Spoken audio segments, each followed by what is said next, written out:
परितंत्र परितंत्र को प्रकृति की एक क्रियाशील इकाई के रूप में देखा जाता है, जहां पर जीवधारी आपस में तथा आसपास के भौतिक पर्यावरण के साथ परस्पर क्रिया करते हैं। परितंत्र का आकार एक छोटे से तालाब से लेकर एक विशाल जंगल या महासागर तक हो सकता है। कई कई पारिस्थितिकीय वैज्ञानिक संपूर्ण जीवमंडल को विश्व ग्लोबी परितंत्र के रूप में देखते हैं, जिसमें पृथ्वी के सभी स्थानीय परितंत्र समाहित होते हैं। चूंकि यह तंत्र बहुत विशाल एवं जटिल है, तो अध्ययन की सुविधा की दृष्टि से इसे दो आधारभूत श्रेणियों, मुख्यतः स्थलीय एवं जलीय में बांटा गया है। जंगल, घास के मैदान तथा मरुस्थल आदि कुछ स्थलीय परितंत्र तथा झीलें, तालाब, दलदली क्षेत्र, नदियां व ज्वार नदमुख, एस्टुअरी आदि कुछ जलीय परितंत्र के उदाहरण हैं। मानव निर्मित परितंत्र के रूप में शास्य भूमि एवं जल जीवशाला को माना जा सकता है। हम सबसे पहले परितंत्र की रचना को देखेंगे, ताकि निवेश, उत्पादकता, ऊर्जा का स्थानांतरण, आहार श्रृंखला जाल, पोषण चक्र तथा निर्गम निम्नीकरण एवं ऊर्जा क्षति का अवगमन अवबोध कर सके। इसके साथ ही हम चक्रों, श्रृंखलाओं, जाल तंत्र के संबंधों को भी देखेंगे, जो कि तंत्र के अंतर्गत प्रवाहित इन ऊर्जाओं के परिणाम स्वरूप पैदा हुआ है। परितंत्र संरचना तत्व एवं क्रियाशीलता। अध्याय 13 में आपने पर्यावरण के विभिन्न घटकों के बारे में अध्ययन किया, जिसमें दोनों जैविक एवं अजैविक घटक शामिल हैं। आपने पढ़ा कि किस प्रकार से जैविक एवं अजैविक घटक व्यक्तिगत रूप से एक दूसरे को तथा अपने आसपास के वातावरण को प्रभावित करते हैं। आइए अब इन घटकों को और अधिक संयुक्त रूप से देखें तथा यह जाने कि परितंत्र के इन घटकों के अंतर्गत ऊर्जा प्रवाह कैसे संपन्न होता है। जैविक एवं अजैविक घटकों की परस्पर क्रियाओं के फलस्वरूप एक भौतिक संरचना विकसित होती है, जो प्रत्येक प्रकार के परितंत्र की विशिष्टता है। एक परितंत्र की पादप एवं प्राणी प्रजातियों की पहचान एवं गणना इसकी प्रजातियों के संगठन, कंपोजिशन को प्रकट करता है। विभिन्न स्तर पर विभिन्न प्रजातियों के ऊर्ध्वाधर वितरण को स्तरीय विन्यास कहते हैं। उदाहरण के एक जंगल में वृक्ष सर्वोपरि ऊर्ध्वाधर स्तर, झाड़ियां द्वितीय स्तर तथा जड़ी बूटी एवं घास निचले धरातलीय स्तर पर निवास करते हैं। पारिस्थितिकी तंत्र में सारे घटक एक इकाई के रूप में तब क्रियाशील दिखते हैं जब आप निम्न पहलुओं पर दृष्टि डालते हैं। उत्पादकता, अपघटन, ऊर्जा प्रवाह और पोषण चक्र। एक जलीय परितंत्र के गुणधर्म प्रकृति को समझने के लिए आइए एक छोटे तालाब का उदाहरण स्वरूप लेते हैं। यह एक औचित्यपूर्ण, स्वपोषी और अपेक्षिक रूप से सरल उदाहरण है, जो हमें एक जलीय परितंत्र में यहाँ तक कि जटिल पारस्परिकता अन्य क्रियाओं को समझाने में सहायक है। एक तालाब उथले पानी वाला एक जल निकाय है, जिसमें एक परितंत्र के सभी मूलभूत घटक बेहतर ढंग से प्रदर्शित होते हैं। पानी एक अजैविक घटक है, जिसमें कार्बनिक एवं अकार्बनिक तत्व तथा प्रचुर मृदा निक्षेप तालाब की तली में जमा होते हैं। सौर निवेश, ताप का चक्र, दिन की अवधि, लंबाई तथा अन्य जलवायुवीय परिस्थितियां समूचे तालाब की क्रियाशीलता की दर को नियमित करते हैं। स्वपोषी घटक जैसे पादप, प्लवक, कुछ काई, शैवाल तथा प्लवक एवं निगमन तथा किनारों पर सीमांत पादप तालाब के किनारों पर पाए जाते हैं। उपभोक्ताओं का प्रतिनिधित्व प्राणी, प्लवक तथा स्वतंत्र प्लवीय एवं तटीय वासी जीव स्वरूपों द्वारा परितंत्र किया जाता है। अब घटक के उदाहरण कवक एवं जीवाणु हैं, जो विशेष रूप से तालाब की तली में प्रचुरता से पाए जाते हैं। यह तंत्र किसी भी परितंत्र और कुल मिलाकर जीवमंडल की सभी प्रक्रियाओं को निष्पादित करते हैं, अर्थात स्वपोषियों द्वारा सूर्य की विकिरण ऊर्जा के उपभोग से अकार्बनिक तत्वों को कार्बनिक तत्वों में बदलना, विभिन्न स्तरों के पर पोषित द्वारा स्वपोषित का भक्षण, मृत जीवों की सामग्री का अपघटन एवं खनिजीकरण कर स्वपोषकों के लिए मुक्त करना। इस घटना की पुनरावृत्ति बारंबार होती रहती है। ऊर्जा की एक दिशीय गतिशीलता उच्च पोषी स्तर की ओर तथा पर्यावरण में इसका अपव्यय और ऊष्मा के रूप में हानि होती है। उत्पादकता किसी भी परितंत्र की क्रियाशीलता एवं उसके साथ उसके अस्थायी रहने के लिए सौर ऊर्जा के निरंतर निवेश इनपुट की आधारभूत आवश्यकता है। प्राथमिक उत्पादन प्रकाश संश्लेषण के दौरान पादपों द्वारा एक निश्चित समय अवधि में प्रति इकाई क्षेत्र द्वारा उत्पन्न किए गए जैव मात्रा या कार्बनिक सामग्री की मात्रा इससे भार G⁻², या ऊर्जा किलो कैलोरी मीटर⁻², के रूप में व्यक्त किया जा सकता है। जैव मात्रा के उत्पादन की दर को उत्पादकता कहते हैं।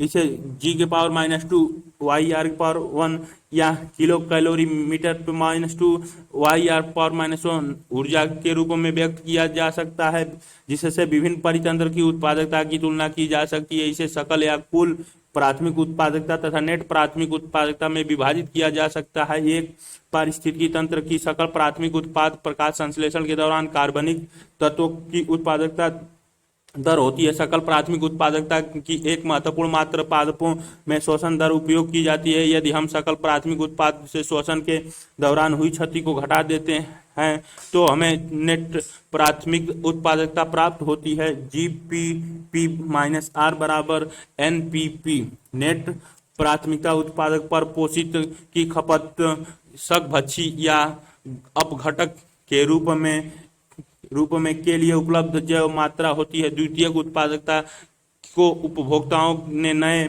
कार्बनिक तत्वों के निर्माण की दर के रूप में परिभाषित किया है।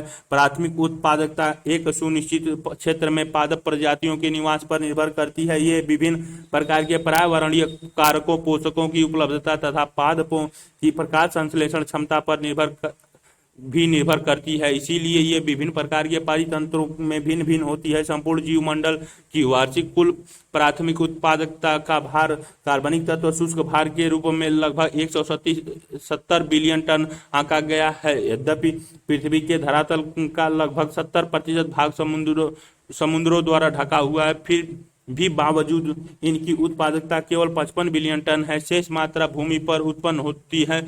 अपने शिक्षकों के साथ महासागरों की निम्न उत्पादकता के प्रमुख कारणों के बारे में चर्चा कीजिए। अपघटन। आपने शायद सुना होगा कि केचुआ को किसानों के मित्र के रूप में संबोधित किया जाता है। ऐसा इसलिए है क्योंकि ये जटिल कार्बनिक पदार्थ खंडन करने के साथ साथ भूमि को भुरभुरा बनाने में मदद करते हैं। इसी प्रकार अपघटक जटिल कार्बनिक सामग्री को अकार्बनिक तत्वों जैसे कार्बन डाइऑक्साइड, जल एवं पोषकों में खंडित करने में सहायता करते हैं और इसी प्रकार को अपघटन कहते हैं। पादपों के मृत अवशेषों जैसे पत्तियां, छाल, फूल तथा प्राणियों पशुओं के मृत अवशेष मालादि सहित अपवर्द डेट्रोइट्स बनाते हैं, जो कि अपघटन के लिए कच्चे पदार्थ का काम करते हैं। अपघटन की प्रक्रिया के महत्वपूर्ण चरण खंडन, निक्षालन, अपचयन, ह्यूमस भवन बनाना, खनिजी भवन है। मृदा में उगा वृक्ष, एक पत्ती, हरी पत्ती जमीन पर गिरती, कुछ का कीटों एवं अन्य जीवों द्वारा भक्षण होता है। भोज्य पदार्थ एवं ऊर्जा खाद्य जाल में प्रवेश करती है। कुछ भोज्य पदार्थ रासायनिक क्रिया द्वारा मृदा में निष्कासित कर दिए जाते हैं। पत्तियां आंशिक रूप से अपघटनों जैसे फंजाई एवं बैक्टीरिया द्वारा उपभोग की जाती है। वे अपने रूप खो कर कचरे में बदल जाती है। केचुआ। तत्पश्चात केचुआ बैक्टीरिया, मृदा, चिचड़ी एवं फंजाई द्वारा अपघटन होता है। कार्बनिक पदार्थ युक्त मृदा। चित्र 4.14.1 एक स्थलीय परितंत्र में अपघटन चक्र का आरेखीय निरूपण किया गया है। अपरदहारी जैसे कि केचुआ अपरद को छोटे छोटे कणों में खंडित कर देते हैं। इस प्रक्रिया को खंडन कहते हैं। निष्कालन प्रक्रिया के अंतर्गत जल, विलेय, अकार्बनिक पोषक भूमि मृदा स्तर में प्रविष्ट कर जाते हैं और अनुपलब्ध लवणों के रूप में अवक्षेपित हो जाते हैं। बैक्टीरियल, जीवाणुवी एवं कवकीय एंजाइम्स अपरदों को सरल अकार्बनिक तत्वों में तोड़ देते हैं। इस प्रक्रिया को अपचय कहते हैं। यह समझना महत्वपूर्ण है कि उपर्युक्त अपघटन की समस्त प्रक्रिया अपरद पर समानांतर रूप से लगातार चलती रहती है। चित्र 14.1 ह्यूमिफिकेशन और मिनरलाइजेशन की प्रक्रिया अपघटन के दौरान मृदा में संपन्न होती है। ह्यूमिफिकेशन के द्वारा एक गहरे रंग के क्रिस्टल रहित तत्वों का निर्माण होता है जिसे ह्यूमस कहते हैं, जो कि सूक्ष्म जैविक क्रिया के लिए उच्च प्रतिरोधी होता है और इसका अपघटन बहुत ही धीमी गति से चलता है। स्वभाव प्रकृति में कोलाइडियल होने के कारण यह पोषक के भंडारण का काम करता है। ह्यूमस पुनः कुछ सूक्ष्म जीवों द्वारा खंडित होता है और जो खनिजीकरण नामक प्रक्रिया द्वारा अकार्बनिक पोषक उत्पन्न होते हैं उन्हें मुक्त कराता है। अपघटन एक प्रक्रिया है जिसमें ऑक्सीजन की आवश्यकता होती है। अपघटन की दर जलवायवीय घटकों तथा अपरद के रासायनिक संघटनों द्वारा निर्धारित होती है। एक विशिष्ट ज्वालामुखी परिस्थितियों में यदि अपरद काइटिन तथा लिग्निन से भरपूर होता है तब अपघटन दर धीमी होती है। यदि अपरद नाइट्रोजन तथा जल विलेय तत्वों जैसे चीनी आदि से भरपूर होता है तब यह तेज होती है। ताप एवं मृदा की नमी बहुत ही महत्वपूर्ण जलवायवीय घटक है जो मृदा के सूक्ष्म जीवों की क्रियाओं द्वारा अपघटन की गति को नियमित करते हैं। गर्म एवं आर्द्र पर्यावरण में अपघटन की गति तेज होती है, जबकि निम्न ताप अवायवीय जीवन अपघटन की गति को धीमा करती है, जिसके परिणाम स्वरूप कार्बनिक पदार्थ का भंडारण जमा हो जाता है। ऊर्जा प्रवाह गहरे समुद्र में जल तापीय परितंत्र को छोड़कर पृथ्वी पर सभी पारिस्थितिकीय तंत्रों के लिए एकमात्र ऊर्जा स्रोत सूर्य है। आपतित सौर विकिरण का 50% से कम भाग प्रकाश संश्लेषणात्मक सक्रिय विकिरण में प्रयुक्त होता है। हम जानते हैं कि पादप एवं प्रकाश संश्लेषण सक्षम जीवाणु स्वपोषी सूर्य की विकिरित ऊर्जा को सरल अकार्बनिक पदार्थ से आहार तैयार करने में लगाते हैं। पादप केवल 2 से 10% प्रकाश संश्लेषणात्मक सक्रिय विकिरण का प्रग्रहण करते हैं और यही आंशिक मात्रा की ऊर्जा संपूर्ण विश्व का संपोषण करती है। अतः यह जानना अत्यंत महत्वपूर्ण है कि पादप द्वारा संग्रहण की गई सौर ऊर्जा का एक पारिस्थितिकीय तंत्र के विभिन्न जीवों के माध्यम से किस प्रकार प्रवाहित होते हैं। पृथ्वी के सभी जीव आहार के लिए प्रत्यक्ष या अप्रत्यक्ष रूप से उत्पादकों पर निर्भर रहते हैं। अतः आप पाएंगे कि सूर्य से उत्पादकों की ओर और फिर उपभोक्ताओं की ओर ऊर्जा का प्रवाह एक दिशीय होता है। क्या इसमें ऊष्मा गति का प्रथम सिद्धांत निहित है? पारिस्थितिकीय तंत्र ऊष्मा गति के दूसरे सिद्धांत से अवमुक्त नहीं है।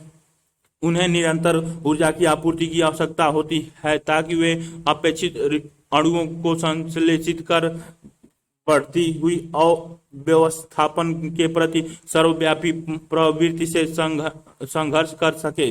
पारिस्थितिकीय तंत्र की शब्दावली में हर पादप को उत्पादक कहा जाता है। स्थलीय पारिस्थितिकीय तंत्र में शाकीय एवं काष्ठीय पादप प्रमुख उत्पादक हैं। इसी प्रकार विभिन्न प्रजाति जैसे पादप प्लवक, काई और बड़े पादप जलीय पारिस्थितिकी तंत्र के प्राथमिक उत्पाद हैं। अपने खाद्य श्रृंखलाओं तथा जलो वेब्स के बारे में पढ़ा है जो कि प्राकृतिक में विद्यमान है। पादप या उत्पादक से प्रारंभ होकर खाद्य श्रृंखला या जाल इस प्रकार से बने होते हैं कि प्रत्येक प्राणी जो एक पादप से आहार ग्रहण करता है या अन्य प्राणी पर निर्भर करता है और बदले में वह किसी अन्य के लिए आहार बनाता है। इस परस्पर अंतर्निर्भरता के कारण श्रृंखला जाल वेब की रचना होती है। किसी भी जीव द्वारा अबाध ग्रहण की गई ऊर्जा सदैव के लिए संचित नहीं रहती। उत्पाद द्वारा आबद्ध की गई ऊर्जा या तो उपभोक्ता को भंज दी जाती है या वह जीव मृत हो जाती है। एक जीव की मृत्यु अपर्याप्त खाद्य श्रृंखला जाल की शुरुआत होती है। सभी जीव अपनी आहार आवश्यकता के लिए प्रत्यक्ष या अप्रत्यक्ष रूप से पादपों पर निर्भर करते हैं, अतः इन्हें उपभोक्ता या परपोषित भी कहा जाता है। और यदि वे उत्पादक पादपों से आहार पूर्ति करते हैं तब उन्हें प्राथमिक उपभोक्ता कहा जाता है। और अगर एक पशु दूसरे पशु जो पेड़ों को या उसके उत्पादों को खाता है तो उसे द्वितीयक उपभोक्ता कहा जाता है। ठीक उसी प्रकार से आप तृतीयक उपभोक्ता भी हो सकते हैं। निश्चित ही प्राथमिक उपभोक्ता शाकाहारी या शाक भक्षी होंगे। स्थलीय पारिस्थितिकी तंत्र में कुछ सामान्य शाकाहारी कीट पतंग, पंछी एवं स्तनधारी पशु तथा जलीय पारिस्थितिकी तंत्र में मृद कवचीय मोलस्क होते हैं। जो उपभोक्ता जो शाकाहारी जीवों से आहार पूर्ति करते हैं वे मांसाहारी या मांस भक्षी होते हैं, या उन्हें प्राथमिक मांस भक्षी कहना अधिक उपयुक्त होगा। यद्यपि द्वितीयक उपभोक्ता वे पशु जो आहार हेतु प्राथमिक मांस भक्षी पर निर्भर करते हैं, उन्हें द्वितीयक मांस भक्षी के रूप में नामित किया गया है। एक साधारण खाद्य श्रृंखला यहाँ दिखाई गई है। घास उत्पादकता बकरी प्राथमिक उपभोक्ता, मनुष्य द्वितीयक उपभोक्ता। एक अन्य प्रकार का खाद्य श्रृंखला को अपर्दन खाद्य श्रृंखला के नाम से जाना जाता है, जो मृत कार्बनिक सामग्री से प्रारंभ होती है। यह अपघट्यों से बना होता है, जो कि मुख्यतः कवक एवं बैक्टीरिया के रूप में परिपोषित जीव होते हैं।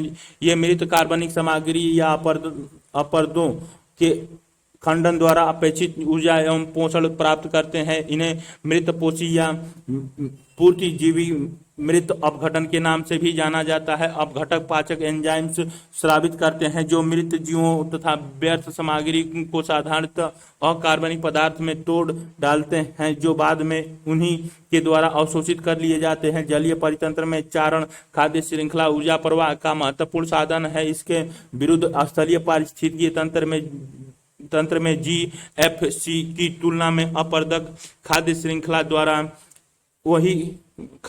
द्वारा कहीं अधिक ऊर्जा प्रवाहित होती है। कुछ स्तरों पर अपरदक खाद्य श्रृंखला को चराई खाद्य श्रृंखला से जोड़ा जा सकता है। अपरदक खाद्य श्रृंखला के कुछ जीव चारण खाद्य श्रृंखला पशुओं के शिकार बन जाते हैं, और एक प्राकृतिक पारिस्थितिकीय तंत्र में कुछ जीव जंतु जैसे काकरोच, तिलचट्टे जैसे एवं कौवे आदि सर्वभक्षी होते हैं। खाद्य श्रृंखलाओं का यह प्राकृतिक अंतर संबंध एक आहार जाल फूड वेब का निर्माण करता है।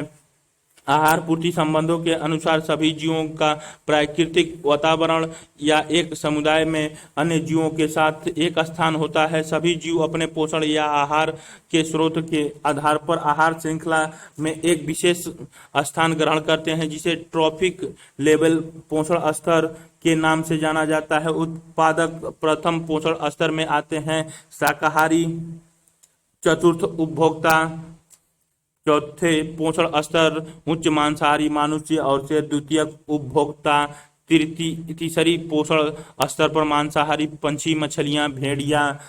प्राथमिक उपभोक्ता द्वितीयक पोषण स्तर शाकाहारी जंतु, प्लवक, टिड्डे एवं गाय। उत्पादकता पहली पोषण स्तर पर पादप, प्लवक, घास, वृक्ष।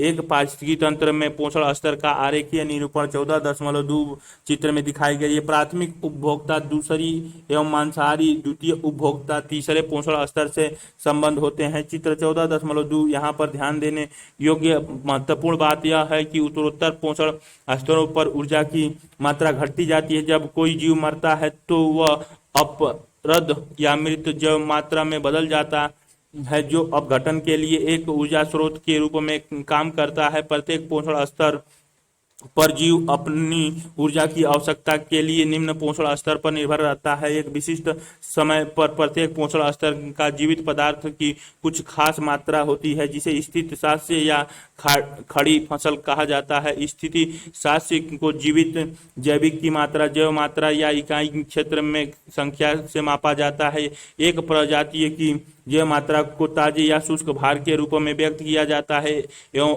एक जैव मात्रा का मापन शुष्क भार के शब्दों में किया जाए तो वह अधिक विशुद्ध होगा। क्यों?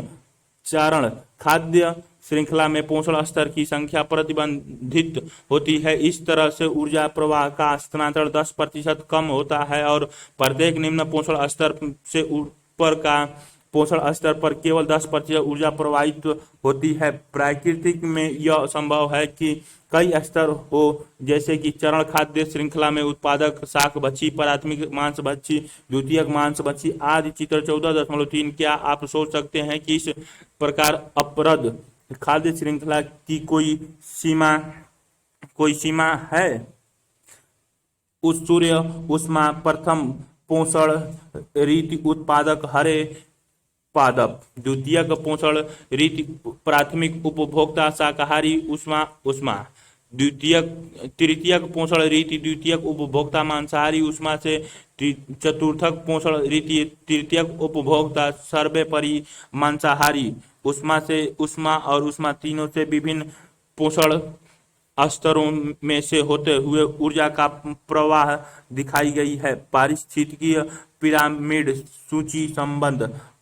आप पिरामिड के आकार से निश्चित ही परिचित होंगे। पिरामिड का आधार चौड़ा, विस्तृत एवं शिखाग्र की ओर सकरा होता जाता है। विभिन्न पोषणीय रीतियों पर जीवों के बीच चाहे अब एक खाद्य या ऊर्जा संबंध जोड़े तो आपको पिरामिड के समान आकार मिलेगा। इस संबंध को संख्या, जैव मात्रा या ऊर्जा के रूप में व्यक्त किया जा सकता है।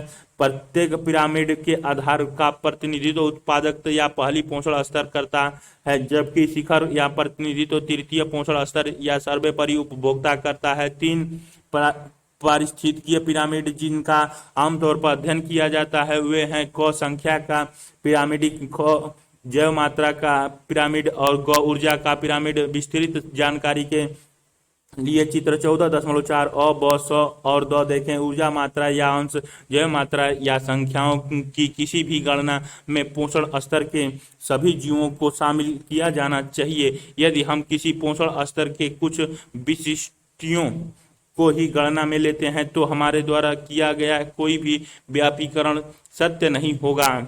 इसके साथ ही एक प्रदत्त जीव एक ही समय एक से अधिक पोषण रीतियों में अधिष्ठित हो जाएगा। हमें यह अवश्य ध्यान में रखना चाहिए कि पोषण स्तर एक क्रियात्मक स्तर है, क्रियात्मक स्तर का प्रतिनिधित्व करता है, न कि किसी प्रजाति का। एक प्रदत्त प्रजाति एक ही समय पर एक ही पारिस्थितिकी तंत्र में एक से अधिक पोषण रीतियों में अधिष्ठा हो सकती है। उदाहरण के लिए एक गौरैया जब बीज, फल व मटर खाती है तो वह प्राथमिक उपभोक्ता है, किंतु जब वह कीटों एवं केंचुओं को खाती है तब वह द्वितीयक उपभोक्ता होती है। क्या आप यह विवरण दे सकते हैं कि एक खाद्य श्रृंखला में मनुष्य कितनी पोषण रीतियों का प्रयोग करता है? अधिकतर पारिस्थितिकी तंत्र में संख्याओं, ऊर्जा तथा जैव मात्रा के सभी पिरामिड आधार से ऊपर की ओर होती है, अर्थात शाकाहारी की अपेक्षा उत्पादों की संख्या एवं जैव मात्रा अधिक होती है और इसी तरह से शाकाहारियों की संख्या एवं जैव मात्रा जैव मात्रा। पोषण रीति तृतीयक उपभोक्ता टीसी व्यक्तियों विशिष्टियों की संख्या 3। द्वितीयक उपभोक्ता एससी 35,400। प्रथम उपभोक्ता पीसी 7,08,000। प्राथमिक उत्पादक पीपी 5,84,000, 5,84,8,42,000। एक घास के मैदान की पारिस्थितिकी तंत्र का पिरामिडी लगभग 6 मिलियन पादप के उत्पादक पर आधारित पारिस्थितिकी तंत्र में समर्थित केवल 3 मांसाहारी जीव हैं। पोषण रीति शुष्क भार किग्रा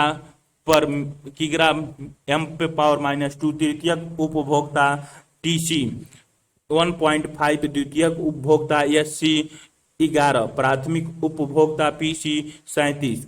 उत्पादक पी 809। एक जैव मात्रा का पिरामिडीय शीर्ष पोषण स्तर पर एक तीव्र गिरावट दर्शाता है। एक दलदलीय पारिस्थितिकीय तंत्र से आंकड़े। प्राथमिक उपभोक्ता पीसी 21। पी फॉर प्रोडक्ट उत्पादक 4। चित्र 14.4 जैव मात्रा का उल्टी पिरामिडीय प्राणी प्लवक की व्याख्या खड़ी फसल को समर्थित करती पादप प्लवक की छोटी खड़ी फसल। तृतीयक उपभोक्ता टीसी 10 जूल। द्वितीयक उपभोक्ता एससी 100 जूल। प्राथमिक उपभोक्ता पीसी 1000 जूल। उत्पादक पी 10,000 जूल। एक 10 लाख सूर्य की धूप के जे ऊर्जा का एक ऊर्जा का एक आदर्श पिरामिड चित्र 14.4 अब पारिस्थितिकी पिरामिड पी उत्पादक पी सी प्राथमिक उपभोक्ता एस सी द्वितीयक उपभोक्ता टी सी तृतीयक उपभोक्ता मांसाहारी की अपेक्षा अधिक होती है। इसी प्रकार से निम्न पोषण स्तर में ऊर्जा की मात्रा ऊपरी पोषण स्तर से अधिक होती है। इस व्यापकीकरण में कुछ अपवाद है। यदि आप एक बड़े वृक्ष पर आहार प्राप्त करने वाले कीटों की संख्या की गणना करें तो आपको कैसा पिरामिड प्राप्त हो सकता है। अब उसमें उन छोटे कीटों पर निर्भर छोटे पक्षियों की गणना करें। इसके साथ ही कीट भक्षी पंछियों पर निर्भर बड़े पंछियों की गणना करें। अब आप प्राप्त आंकड़ों पर चित्र बनाएं। समुद्र में जैव मात्रा भार के पिरामिड भी प्राय उल्टे होते हैं, क्योंकि मछलियों की जैव मात्रा पादप प्लवों की जैव मात्रा से बहुत अधिक होती है। क्या यह एक विरोधाभास नहीं है?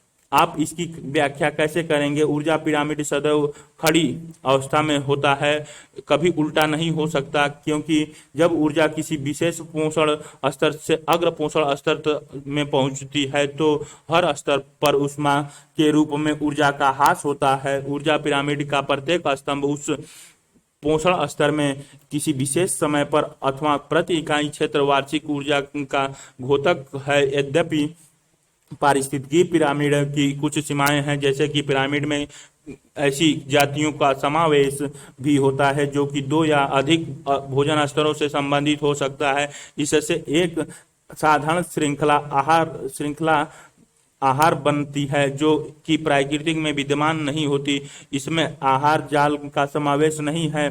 पारिस्थितिकी तंत्र में एक प्रमुख भूमिका निभाने के अतिरिक्त मृत जीवों को पारिस्थितिकीय पिरामिड में कोई स्थान प्राप्त नहीं है। पारिस्थितिकी अनुक्रमण आपने अध्याय 13 में सम्मिष्ट और समुदाय के लक्षणों और पर्यावरण में उनकी अनुक्रिया तथा किस प्रकार ये अनुक्रियाएं एक वैयक्तिक अनुक्रिया से भिन्न है का अध्ययन किया होगा।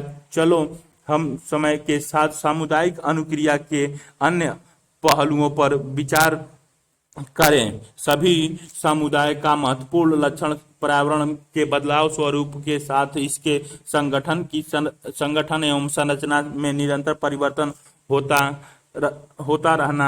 होते रहना है। यह परिवर्तन क्रमबद्ध और भौतिक पर्यावरण के परिवर्तन के समानांतर होता है। अंततः यह परिवर्तन एक समुदाय को गठित करता है जो कि पर्यावरण में संतुलन के नजदीकी है और इसे चरम समुदाय कहा जाता है। एक सुनिश्चित क्षेत्र की प्रजातीय संरचना में उचित रूप से अलंकृत परिवर्तन की पारिस्थितिकी अनुक्रमण कहते हैं। अनुक्रमण के दौरान कुछ प्रजातियां एक क्षेत्र में नई बस्ती बसा लेती हैं और इनका जनसंख्या अनगिनत हो जाता है, जबकि दूसरी प्रजातियों की जनसंख्या घटती चली जाती है और यहाँ तक कि अदृश्य हो जाती है। समुदाय का संपूर्ण क्रम जो दिए हुए क्षेत्र में सफलतापूर्वक परिवर्तन होते हैं उसे क्रमक कहते हैं। विशेष परिवर्तनशील समुदाय की क्रमकीय चरण या क्रमिकीय समुदाय कहा जाता है।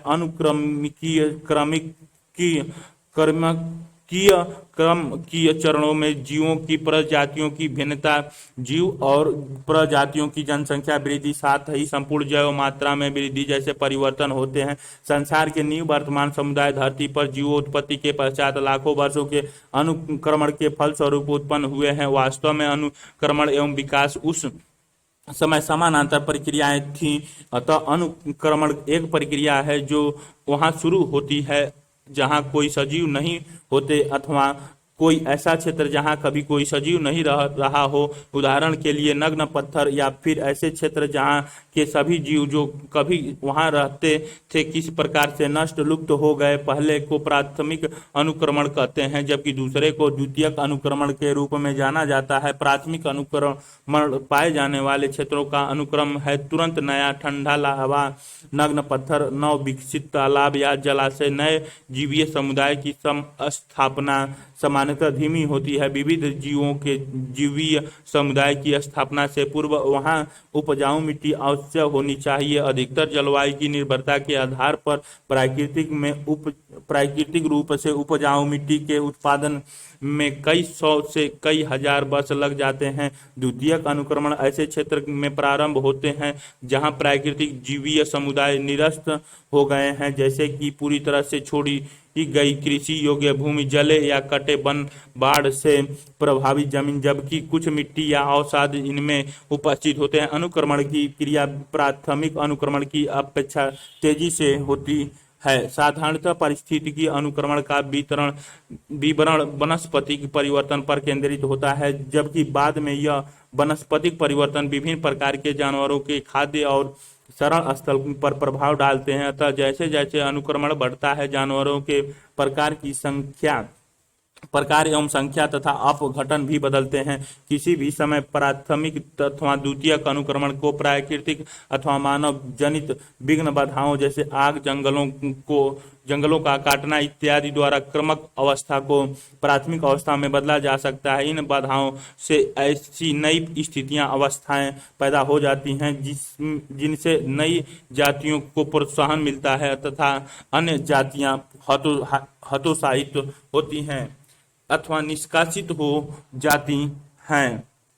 पादपों का अनुक्रमण आवास की प्रकृति के आधार पर, चाहे वह पानी में हो या बहुत गीला क्षेत्र अथवा बहुत शुष्क क्षेत्र, पौधे के इस अनुक्रमण को क्रमशः जलरंभी अथवा शुष्कतारंभी कहते हैं। जलरंभी अनुक्रमण जलमग्न क्षेत्रों में होता है और अनुक्रमण श्रेणी हाइड्रिक से समुद्रिक पारिस्थितिकी की ओर अग्रसरित होता है। इसके विपरीत शुष्कतारंभित अनुक्रमण शुष्क क्षेत्र में होता है और यह श्रेणी शुष्कता से समुद्रभित परिस्थितिकी की ओर बढ़ता है। अतः जलारंभी एवं शुष्कारंभी दोनों ही अनुक्रमण माध्यम जल पारिस्थितिकी न तो बहुत शुष्क जीरिक और न ही बहुत जलीय। वह प्रजाति जो खाली एवं नग्न क्षेत्र पर आक्रमण करती है उन्हें मूल अन्वेषक प्रजाति कहा जाता है। प्रायः लाइकेन चट्टानों पर प्राथमिक अनुक्रमण करते हैं, जो चट्टानों को पिघलाने के लिए अम्ल का स्राव करते हैं तथा अपर्दन एवं मृदा निर्माण में सहायक होते हैं। बाद में ये बहुत छोटे पौधे जैसे ब्रायोफाइटा के लिए मार्ग प्रशस्त करते हैं, जो मृदा की कम मात्रा में भी अपनी पकड़ बनाए रखने में सक्षम है। समय के साथ उनका स्थान बड़े पौधे द्वारा ग्रहण कर लिया जाता है। अंततः कई चरणों के बाद एक स्थिर चरमावस्था पर वन समुदाय का निर्माण होता है। जब तक पर्यावरण नहीं बदलता है, चरम सीमा समुदाय स्थिर रहता है। समय के साथ मरुस्थलीय आवास समुद्रभिदीय में परिवर्तन हो जाते हैं। जल में प्राथमिक अनुक्रमण में लघु पादप पल्लवक मूल अन्वेषक होते हैं। ये क्रमशः जड़ वाले निमग्न पादप, जड़ वाले प्लावीय पादप एवं मुक्ति प्लावीय पादप के पश्चात दलदली नरकुल, दलदलीय घास, झाड़ी एवं अंततः पेड़ों द्वारा प्रतिस्थापित किए जाते हैं। अंततः वन ही पुनः चरम सीमा समुदाय होंगे। समय के साथ जल काय स्थलीय परितंत्र में परिवर्तित हो जाती है। चित्र 14.5 द्वितीयक अनुक्रमण में प्रजाति का आक्रमण मृदा की स्थिति, जल की उपलब्धता, पर्यावरणीय तथा बीजीय या अन्य उपस्थित प्रवर्ध्य पर निर्भर करता है। यद्यपि पहले से मृदा विद्यमान है, यहाँ अनुक्रमण दर बहुत तेज होती है और चरमावस्था तेजी से प्राप्त हो जाती है। समझने के लिए यह महत्वपूर्ण है कि अनुक्रमण विशेष रूप से प्राथमिक अनुक्रमण एक बहुत धीमी प्रक्रिया है जो चरमावस्था तक पहुंचने में शायद हजारों वर्ष लगाए। दूसरा महत्वपूर्ण तथ्य यह समझना है कि सभी अनुक्रमण चाहे पानी में हो या भूमि पर एक ही प्रकार के चरम समुदाय मीजिक की ओर अग्रसर होता है। पोषक चरण, आपने कक्षा 11 में पढ़ा कि जीवों को लगातार वृद्धि, प्रजनन एवं विभिन्न कायिक क्रियाओं को संपन्न करने के लिए लगातार पोषकों के संभरण की आवश्यकता होती है। मृदा में विद्यमान पोषकों की मात्रा जैसे कि कार्बनिक, नाइट्रोजन, फास्फोरस, कैल्शियम आदि को अस्थायी अवस्था के रूप में संदर्भित किया जाता है। यह विभिन्न प्रकार के परितंत्र में भिन्न होती हैं और साथ ही मौसम पर आधारित होती हैं। चित्र पादप्लवक नरकुल अनुपचरण नि- निग निमगन पादप चरण कच्छ सादुल चरण चित्र अ ब स अ ब द ब ई में दिखाई गई हैं। कच्छ सादल चरण ई निग निमगन मुक्त खाली पादप चरण कुंज चरण फ वाले में दिखाई गई हैं। जंगल वनीकरण ग वाला चित्र जीव मंडल में कार्बन चक्र का सरलीकृत मॉडल चित्र 14.5 ये प्रदर्शित किए गए हैं। यह समझना अधिक महत्वपूर्ण है कि परितंत्र से पोषक कभी समाप्त नहीं होते, ये बार बार पुनः चक्रित होते हैं एवं अनंत काल तक चलते रहते हैं। एक परितंत्र के विभिन्न घटकों के माध्यम से पोषक तत्वों की गतिशीलता को पोषक चक्र कहा जाता है।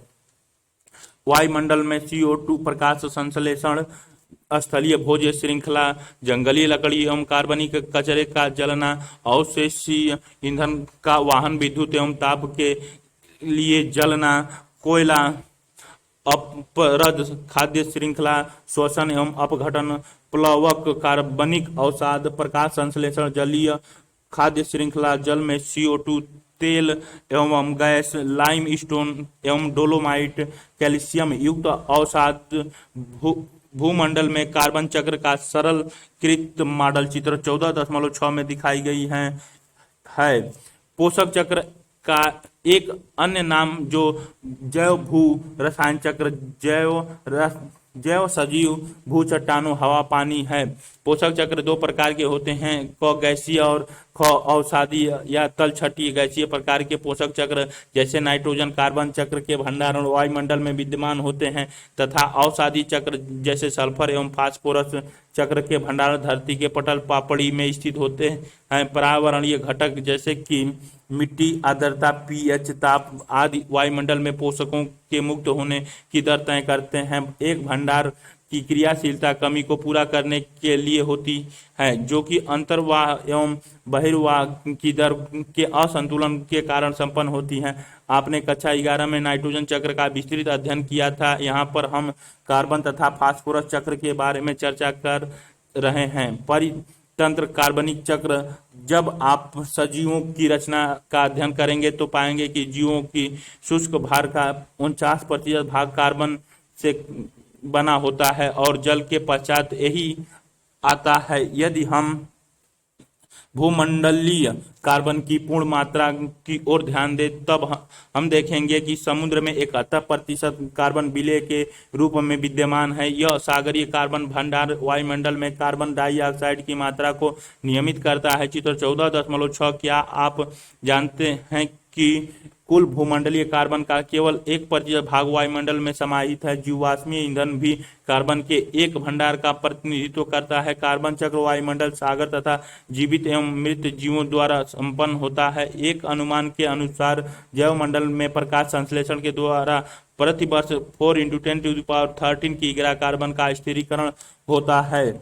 एक महत्वपूर्ण कार्बन की मात्रा CO2 कार्बन डाइऑक्साइड के रूप में उत्पादकों एवं उपभोक्ताओं के श्वसन क्रिया के माध्यम से वायुमंडल में वापस आती है। इसके साथ ही भूमि एवं सागरों की कचरा सामग्री एवं मृत कार्बनिक सामग्री की अपघटन प्रक्रियाओं के द्वारा भी कार्बन डाइऑक्साइड की काफी मात्रा अपघटकों द्वारा छोड़ी जाती है। यौगिकीकृत कार्बन की कुछ मात्रा अवसादों में नष्ट होती है और संचरण द्वारा निकाली जाती है। लकड़ी के जलने, जंगली आग एवं जीवाश्म ईंधन के जलने के कारण कार्बनिक सामग्री, ज्वालामुखी क्रियाओं आदि अतिरिक्त स्रोत द्वारा वायुमंडल में कार्बन डाइऑक्साइड को मुक्त किया जाता है। कार्बन चक्र में मानवीय क्रियाकलापों का महत्वपूर्ण प्रभाव है। तेजी से जंगलों का विनाश तथा परिवहन एवं ऊर्जा के लिए जीवाश्म ईंधन को जलाने आदि से महत्वपूर्ण रूप में वायुमंडल में कार्बन डाइऑक्साइड को मुक्त करने की दर बढ़ी है। अध्याय 16 में ग्रीन हाउस पौधा घर प्रभाव देखें। परितंत्र फास्फोरस चक्र। फास्फोरस जैविक झिल्लियां, न्यूक्लिक एसिड अम्ल और कोशिकीय ऊर्जा स्थानांतरण प्रणाली का एक प्रमुख घटक है। अनेक प्राणियों में अपना कवच, अस्थियां एवं दांत आदि बनने के लिए इसकी आवश्यकता होती है। फास्फोरस का प्राकृतिक भंडारण चट्टानों में है, जो कि फास्फेट के रूप में फास्फोरस को संचित किए हुए हैं। जब चट्टानों का अपक्षय होता है तो थोड़ी मात्रा में ये फास्फेट भूमि के विलयन में घुल जाते हैं और उन्हें पादपों की जड़ों द्वारा अवशोषित कर लिया जाता है। शाकाहारी और अन्य जानवर इन तत्वों को पादपों से ग्रहण करते हैं। चित्र 14.7 का कचरा उत्पादन एवं मृत जीवों को फास्फोरस विलेयक जीवाणुओं द्वारा अपघटित करने पर फास्फोरस मुक्त तो किया जाता है। कार्बन चक्र की भांति पर्यावरण में फास्फोरस को श्वसन द्वारा अवमुक्त नहीं किया जाता है। क्या आप कार्बन चक्र एवं फास्फोरस चक्र के बीच कुछ विभेद का पता कर सकते हैं? यहाँ पर फास्फोरस एक कार्बन चक्र के बीच दो व्यापक अंतर है। पहला, बरसात के द्वारा वायुमंडल में फास्फोरस का निवेश कार्बन निवेश की अपेक्षा बहुत कम होता है। दूसरा, जीवों और पर्यावरण के बीच फास्फोरस का गैसीय विनिमय बिल्कुल नगण्य होता है। उपभोक्ता उत्पाद कर्कट, लिटर फाल, अपरद, अपघटन, उद्भाव, मृदा विलयन, वाह, रन ऑफ, अपक्षय, विलयन, चट्टानी खनिज। एक स्थलीय पारिस्थितिकी तंत्र में फास्फोरस चक्र का सरलीकृत मॉडल चित्र 14.7 में प्रदर्शित की गई है। परितंत्र सेवाएं। एक स्वास्थ्य परितंत्र आर्थिक, पर्यावरणीय तथा सौंदर्यात्मक वस्तुएं एवं सेवाओं की विस्तृत परिसर का आधार है। परितंत्र प्रक्रिया के उत्पादों को परितंत्र सेवाएं के नाम से जाना जाता है। उदाहरण के लिए, एक स्वस्थ वन परितंत्र की भूमिका वायु एवं जल को शुद्ध बनाना, सूखा एवं बाढ़ की घटना, पोषकों को चक्रीय करना, भूमि को उर्वर बनाना, जंगली जीवों को आवास उपलब्ध कराना, जैव विविधता को बनाए रखना, फसलों का परागण करने में सहायता करना, कार्बन के लिए भंडारण स्थल उपलब्ध कराना और साथ ही सौंदर्यात्मक, सांस्कृतिक एवं आध्यात्मिक मूल्य प्रदान करना आदि है। यद्यपि जैव विविधता की इन सेवाओं का मूल्यांकन करना एक कठिन कार्य है, परंतु यह मानना उपयुक्त है कि जैव विविधता को एक ऊंची कीमत की पर्ची प्रदान की जानी चाहिए। रॉबर्ट कोच टेंजा एवं उनके साथियों ने हाल ही में प्राकृतिक के जीवन समर्थक आधारीय सेवाओं की एक कीमत निर्धारित करने में प्रयास किया है। शोधकर्ताओं ने इस मूलभूत पारिस्थितिकीय तंत्र की सेवाओं की एक वर्ष की कीमत औसतन 33 ट्रिलियन अमेरिकी डॉलर तय की है, जिससे व्यापक तौर पर अनुदत्त भाव लापरवाही से लिया जाता है, क्योंकि यह मुफ्त प्राप्त है।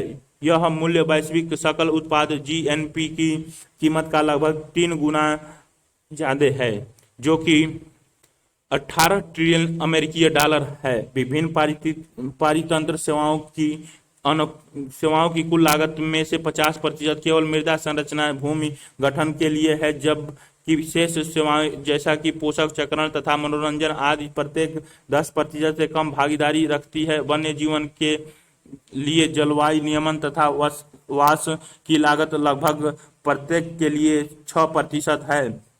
सारांश: परितंत्र प्रकृति की एक क्रियाशील इकाई है और उसमें निर्जीव एवं सजीव घटक समाहित हैं। आजीवीय घटकों के अंतर्गत अकार्बनिक सामग्री जैसे हवा, पानी एवं मिट्टी, जबकि सजीव घटक के अंतर्गत उत्पादक, उपभोक्ता एवं अपघटन आते हैं। प्रत्येक परितंत्र की एक विशिष्ट भौतिक संरचना होती है, जो निर्जीव एवं सजीवों के बीच परस्पर क्रिया का परिणाम है। एक परितंत्र की दो महत्वपूर्ण विशेषताएं प्रजातीय संगठन एवं स्तर विन्यास होती हैं। सभी जीवों का परितंत्र में अपने पोषण स्रोत के आधार पर एक स्थान निश्चित होता है। उत्पादकता, अपघटन, ऊर्जा प्रवाह तथा पोषक चक्र एक परितंत्र की 4 महत्वपूर्ण क्रियाएं होती हैं।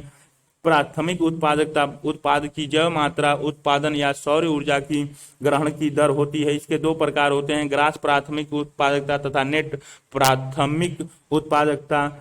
जैविक पदार्थ की कुल उत्पादकता या सौर ऊर्जा संग्रहण की दर को ग्रास प्राथमिक उत्पादकता कहते हैं। इसके साथ ही उत्पादकता के उपयोग के पश्चात शेष बची जैव मात्रा या ऊर्जा को नेट प्राथमिक उत्पादकता एनपीपी कहते हैं। द्वितीयक उत्पादकता उपभोक्ता द्वारा खाद्य ऊर्जा के सर्वांगीकरण की दर होती है।